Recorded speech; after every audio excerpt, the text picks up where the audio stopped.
Halo lo, apa kabar Anda semua? Semoga selalu dalam keadaan sehat walafiat dan semangat. Pasti sekarang pada ngerumpiin IKN. Saya pasti tahu lah, Anda sekarang ini IKN lagi jadi apa? Jadi hitnya ya karena dua orang ini langsung petingginya dimulai dari wakil kepala kemudian diikuti oleh kepala otorita IKN itu mengundurkan diri.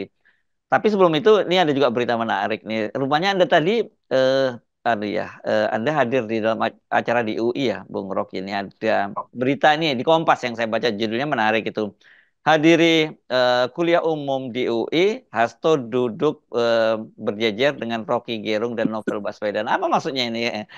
Kenapa dijadikan judul Kompas itu? Ya, tadi siang saya ikuti kuliah umum dalam rangka Kunchraningrat Memorial Lecture dan Ah, disampaikan oleh teman saya tuh, Sulis Sulis Sulistyowati Profesor Irianto, Sulistyawati. Profesor Sulistyowati. Ya. Dan itu judulnya memang sangat kontekstual, yaitu dilema kaum intelektual di era kegelapan demokrasi. Jadi Oh. sebetulnya itu tema yang sangat tricky karena membaca keadaan sekarang dan dilakukan di Indonesia. Walaupun ya ada semacam upaya dari moderator atau panitia untuk melembut-lembutkan supaya Hmm. jangan terlalu keras atau ya kira-kira begitu tuh. Tapi saya tahu arah dari pembicaraan Prof. Solis yang dulu adalah pendukung Pak Jokowi dan sekarang dia justru yang paling depan itu di UI terutama Hmm. eh, merancang satu forum untuk memulai gerakan intelektual mempersoalkan Presiden Jokowi itu dan keluarganya itu. Temanya itu tadi dan ya itu karena saya duduk di belakang lalu beberapa teman yang ada di depan itu lihat saya di belakang ya pindah ke belakang tuh ada Hasto Oh. di depan ada beberapa teman di situ. Jadi kita akhirnya ngerumpi di belakang di jalan Oke. belakang itu. Ya. Kelihatannya itu yang dipotret oleh eh, siapa tadi Kompas. Kompas, ya, Ya ya. orang tentu mulai bertanya-tanya ada apa itu. Tapi itu betul-betul forum untuk menguji apakah intelektual kita atau kaum cendekiawan itu mampu untuk mengatakan tidak pada kekuasaan atau masih ada yang sedikit-sedikit takut atau mediocre. Kira-kira itu temanya tadi Iya, oleh iya, Profesor iya. Sulistianto Irianto. Iya, Sulistiawati Irianto. iya. Dan Profesor Kuncoro Ningrat ini kan adalah seorang antropolog ya, Bung Ya. Rocky ya. Dan saya ingat sekali salah satu ini teori tentang mentalitas menerabas orang Indonesia itu sudah lama dan sekarang terbukti memang seperti itu gitu. Menerabasnya kebablasan.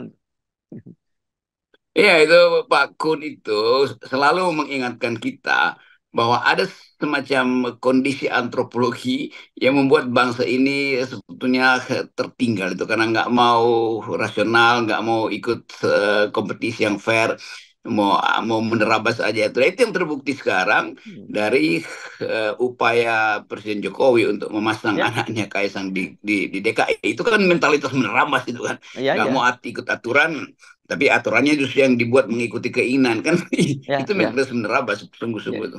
Oke, mari sebelum kita bicarakan soal Kaisang, kita bicarakan dulu soal yang saya kira pasti paling banyak. Ini bukan hanya media dalam negeri, tapi media internasional juga mulai menyoroti Bung Rocky soal mundurnya satu paket ini. Saya tidak terkejut kalau dalam beberapa hari ke depan mungkin akan muncul juga rame-rame kabar petinggi IKN yang lain juga para direkturnya misalnya juga yang akan mundur gitu.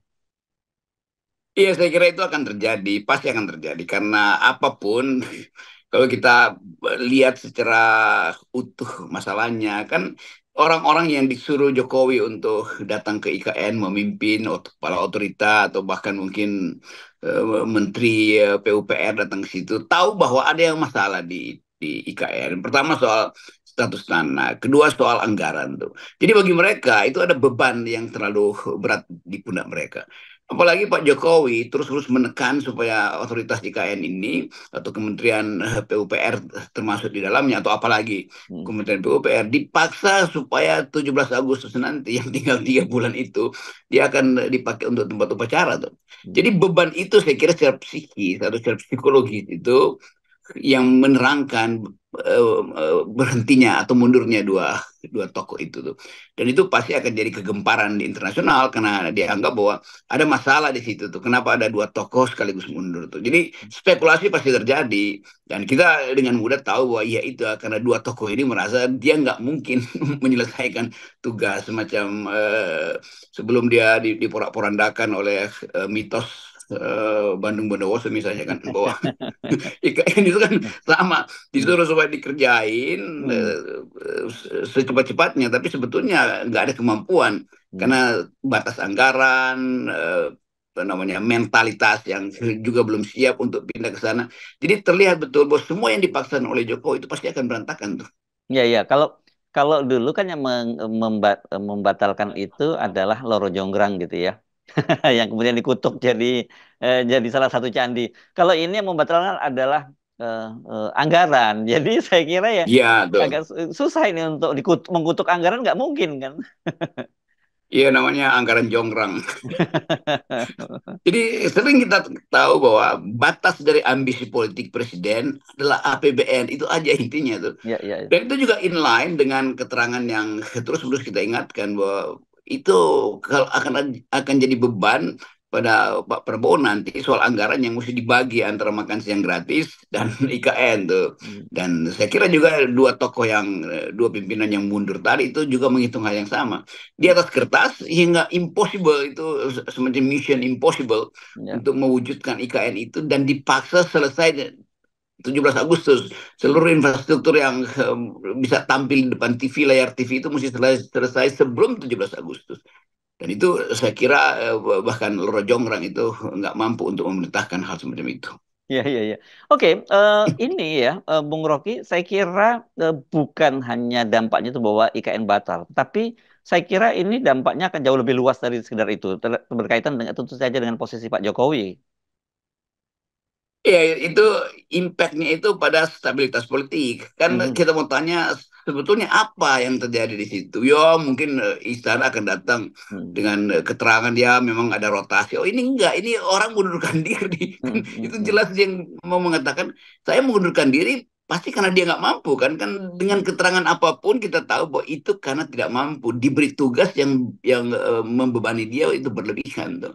Jadi keterangan-keterangan itu akan jadi spekulasi secara spekulasi politik. Para investor asing juga membaca dengan baik bahwa itu memang ada masalah tuh.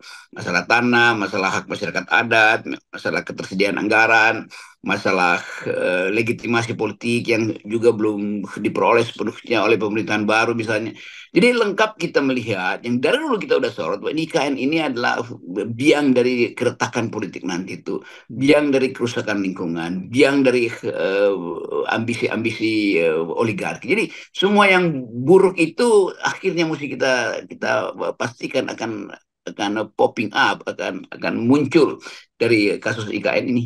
Ya, Jadi ya. IKN ini semacam apa namanya menara Babel itu yang diberantakkan oleh oleh yang maha kuasa karena di dalamnya cawe-cawenya kebanyakan tuh sehingga nggak bisa lagi saling mengerti bahasa di antara para pekerja dan penanaman modal, penanam modal dan masyarakat adat. Jadi itu adalah lambang dari kerusakan negeri ini yang diakibatkan oleh ambisi dari Presiden Jokowi. IKN itu lambang kerusakan Ya. atau monumen yang akan diingat sebagai ambisi yang berantakan. Ya, ya. Kan jadi buat kita sebenarnya terkejut nggak terkejut lah ya dengan pengunduran diri para petinggi IKN itu ya, Bung Rocky ya. Karena sebenarnya sejak awal kita juga udah melihat sinyalnya ya nggak mungkin terwujud soal itu karena Pak Jokowi terus-menerus bicara soal antrian investor, padahal realitasnya ya tidak ada ya dan Pak seperti kita selalu sebut Pak Jokowi sudah sampai level delusi berkaitan dengan IKN itu. Nah, saya sekarang tidak apakah pengunduran diri ini kemudian Pak membuat Pak Jokowi itu terbangun dan menghadapi dan kemudian sadar terhadap realitas atau tidak menurut Anda? Nggak mungkin karena dia memang memilih untuk bermimpi itu. Jadi orang yang Hmm. memilih memimpi walaupun udah panas terik dia nggak mau bangun. Jadi Pak Mm-mm. Jokowi tetap akan dibuai oleh mimpinya sendiri. Itu nightmare yang tiba hari ini bagi dia itu ya bisa aja diganti orang nanti kan. Mhm. Tetapi ambisi Jokowi itu memang cuma satu tunggal. Dia nggak punya ambisi lain selain memamerkan prestasi dia di IKN kan. Sesuatu yang orang absurd banget. Apa yang mesti dipaksakan di IKN? Tuh IKN itu bisa dibikin 60 tahun ke depan tuh Ya, ya. dicicil aja. Kenapa dipaksa di situ tuh? Dengan kondisi trade off yaitu pembiayaan di bidang-bidang sosial berhenti kan. Jadi mimpi tadi saya kira akan berlanjut dan mimpi itu akan jadi beban pada Pak Prabowo secara APBN untuk mewujudkan mimpi Pak Jokowi.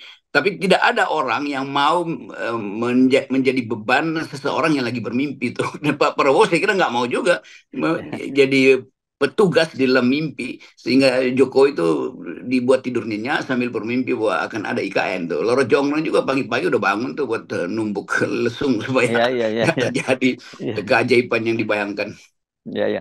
Oke, ini kan kita bayangkan orang seperti Pak Basuki Hadi Mulyono dan kemudian Raja Juli Antoni diberi tugas untuk menyelesaikan persoalan itu.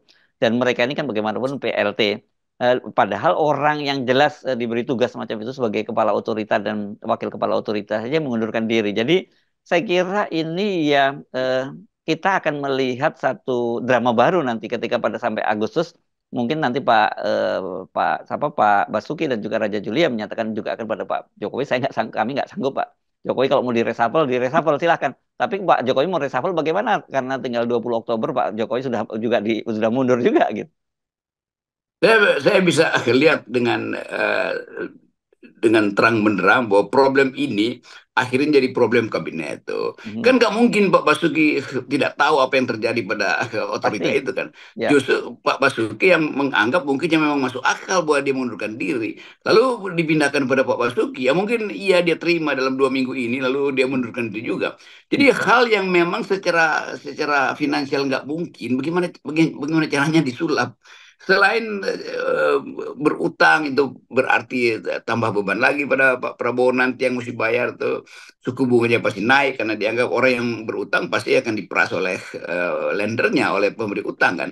Nah balik pada Pak Basuki, kan dulu juga beliau sudah kasih sinyal bahwa ada masalah di IKN terutama soal status tanah itu. Dan tentu bukan dia yang mesti beresin itu kan bukan urusan PUPR tuh. Nah semua hal yang akhirnya terlibat di situ memperlihatkan bahwa memang dari awal nggak ada yang beres dalam perencanaan. Ya, ya. Dan Pak Basuki juga orang yang pertama yang membuka pada publik bahwa tidak ada investor yang masuk gitu. Kalau kalau tadi dalam penjelasannya kepada media dia menjelaskan bahwa sekarang ini anggaran dari APBN itu sudah sampai 80% masuk di situ. Tapi kan seperti kita ketahui APBN itu hanya 20% dari pembangunan IKN, yang 80% diharapkan dari investor.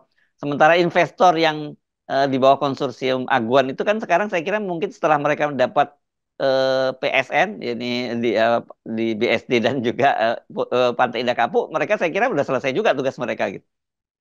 Itu yang akhirnya terjadi itu bahwa seluruh keterangan yang dulu dikumpulkan oleh pers untuk menerangkan kepada Pak Jokowi ini nggak mungkin diabaikan oleh Pak Jokowi. Termasuk Menteri PUPR tadi yang membocorkan sebetulnya secara agak sengaja supaya Pak Ya. Jokowi paham bahwa nggak ada anggaran yang masuk di situ. Tetapi juga ada menteri lain seperti Bahlil misalnya yang menganggap Hmm. nanti akan ada 1.200 investor masuk ke situ tuh. Hmm. Makin lama makin absurd keterangan tentang pembiayaan APBN ini. Jadi sekali lagi kita mau balik pada cara berpikir public policy yaitu perencanaan udah pasti ngaco di situ.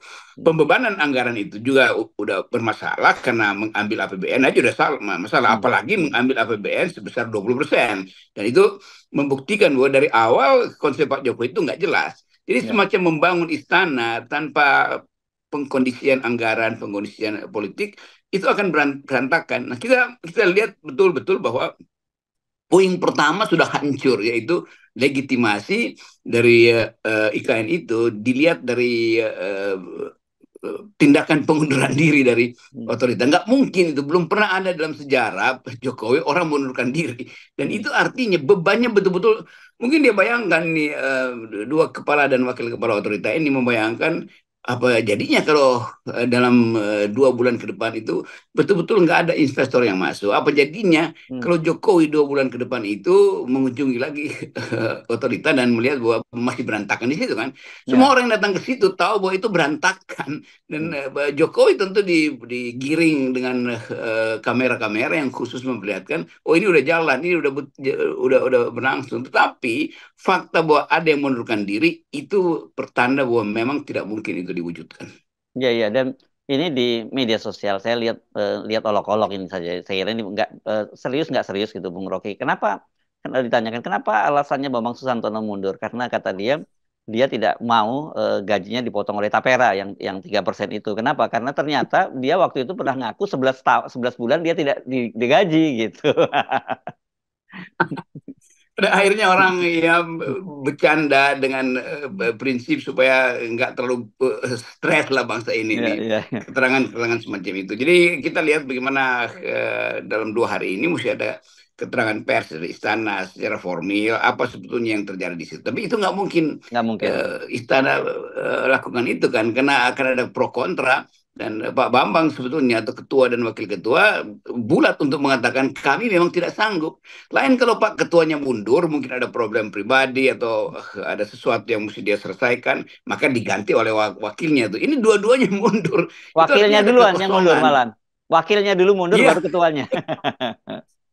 jadi cara itu pun kita bisa mengerti bahwa itu artinya di kabinet itu udah jadi isu tuh, udah diketahui bahwa akan ada pengunduran diri dan Jokowi tentu udah tahu, tapi siapa lagi mungkin ditawarin di kabinet supaya itu siapa yang akan ambil alih? Yang paling gampang sebetulnya tunjuk Pak Luhut lagi sebagai Ya, kepala ya, ya, otorita, ya. tapi Ya. tidak mungkin itu dilakukan lagi karena tentu Pak Luhut juga merasa ya ada yang nggak mungkin jalan juga. Dan Pak Jokowi mungkin juga mengerti kalau ditunjuk Pak Luhut itu kontroversi akan naik lagi itu. Jadi apapun pada akhirnya seluruh proyek Jokowi itu berantakan hanya karena ambisi dia sendiri yang ngaco itu. Ya, Itu ya, ya. sebetulnya dalilnya itu aja tuh. Ambisi, ambisi, ambisi. Kerja, kerja, kerja. Ya kerja tanpa konsep artinya ambisi. Ya, ya, orang kemudian mengkait-kaitkan kan memang ini pernyataan dari Pak Yusuf Kala bahkan diulang beberapa waktu belum lama ini mengingatkan bahwa IKN itu tidak ada dalam janji kampanye Pak Jokowi tiba-tiba muncul saja disampaikan pidatonya di gedung MPR DPR dan anehnya pada waktu itu para wakil rakyat kita juga tidak sama sekali tidak mempersoalkan karena memang selama ini orang terkesan itu memang apa ya terbius oleh Pak Jokowi dan apapun maunya Pak Jokowi itu dituruti gitu. Dari awal kita tahu itu nggak ada AMDAL. Orang bilang iya, tapi kan bisa disusulkan. Mana mungkin? Bagaimana caranya AMDAL disusulkan Hmm. setelah keputusan politik pindah? Kan mestinya AMDALnya yang bilang boleh apa enggak. Ini Hmm. Jokowi udah putuskan. Kalau saya akan pindahkan ibu kota, maka saya minta dilakukan analisis mengenai dampak lingkungan. Analisisnya apa? Ya, pasti positif. Karena nggak mungkin universitas-universitas di Indonesia disuruh bikin AMDAL yang negatif kan. Itu nggak ada dalilnya, pasti dipilih beberapa universitas, beberapa lembaga studi atau beberapa surveyor untuk memperlihatkan bahwa go secara AMDAL itu oke itu. Padahal sebetulnya nggak ada penting lagi, udah dikasih keputusan politik. Jadi sekali lagi perencanaan macet, ambisi tetap jalan dan frustrasi pertama kali justru dihadapi oleh aparatnya sendiri itu. Jadi ketua otorita, wakil ketua otorita itu frustrasi sebetulnya karena terus-menerus dibebani dan mengalami mental fatigue, bukan mental fatigue ya. Metal fatigue, kelelahan metal kalau di dalam ilmu konstruksi. Tetapi di dalam ilmu kebijakan dia justru mengalami mental fatigue, kelelahan mental, sekaligus kelelahan metal karena konstruksinya nggak ada lagi semen di situ, nggak akan lagi baja. Nah itu penanda pertama bahwa era Jokowi itu sebetulnya akan diakhiri dengan cara yang mencemaskan. Oke, baik. Terima kasih, Bung Rocky. Sampai ketemu lagi ya. Tetap 0% ya. Yes, Oke. oke. Okay.